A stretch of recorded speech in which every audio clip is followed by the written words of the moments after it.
আসসালামু আলাইকুম। আজকের রেসিপি আচারি চিকেন। প্রথমে আমি কিছু মশলা নিব। আস্ত ধনিয়া, জিরা, পাঁচফোড়ন, এলাচ, শুকনো মরিচ, এর সাথে বাটা মশলা, সরিষা, পেঁয়াজ, আস্ত রসুন এবং মুরগি। প্রথমে প্যানে সরিষার তেল দিব। রান্নাটা সরিষার তেল দিয়ে হবে। এর সাথে আমি পেঁয়াজ কুচি দিলাম। পেঁয়াজটা বেশি পরিমাণে নিতে হবে। এখানে আমি 2 কেজির মতো মুরগি নিয়েছি, এই জন্য পেঁয়াজটা বেশি, প্রায় 2 কাপের মতো পেঁয়াজ দিব। পেঁয়াজটা ভাজা ভাজা হয়ে আসলে এর সাথে আস্ত রসুন দিব।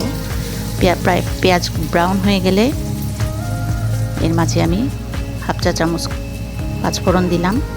দিয়ে একটু ভেজে নিয়ে গোটা গরম মশলা দিব।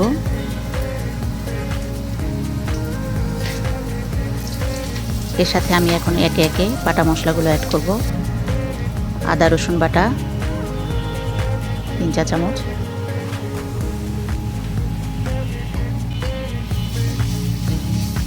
জিরা বাটা 1.5 চা চামচ, ভাজার সুবিধার্থে আমি হালকা করে একটু পানি দিয়ে নিব। এর সাথে স্বাদ মতো লবণ, মরিচের গুঁড়া স্বাদ মতো, হলুদ গুঁড়ো আধা চা চামচ দিয়ে কষিয়ে নেব। এরপর যে আমি মুরগিগুলো দিয়ে দিলাম। মুরগি দিয়ে হালকা আঁচে কষাতে হবে। যেহেতু আমি পানি ব্যবহার করব না, জন্য অল্প আঁচে ধীরে ধীরে রান্না হবে। এখানে আমি 2 চা চামচ সরিষা পানি দিয়ে গুলে নিয়েছি, দিয়ে দিলাম। আরও কিছুক্ষণ কষাবো। কষানোর পরে এখানে তেঁতুলের রস, পাকা তেঁতুল আমি ভিজিয়ে রেখেছিলাম, পানিটা দিয়ে দিলাম। তারপর কষাতে থাকবো। একটু করে ঢাকবো, একটু করে কষাবো। যে পানি বের হবে মুরগি থেকে, ওই পানিটা দিয়েই রান্নাটা হবে।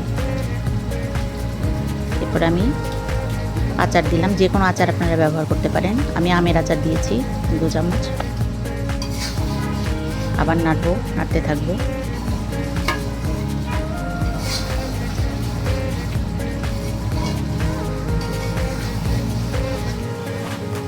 আস্ত মশলাগুলো ভেজে গুঁড়ো করে রেখেছিলাম, সেগুলো উপর দিয়ে দিলাম।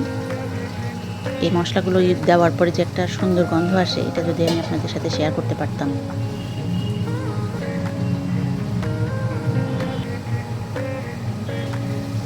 এরকম মাখা মাখা হয়ে গেলে নামিয়ে ফেলবো।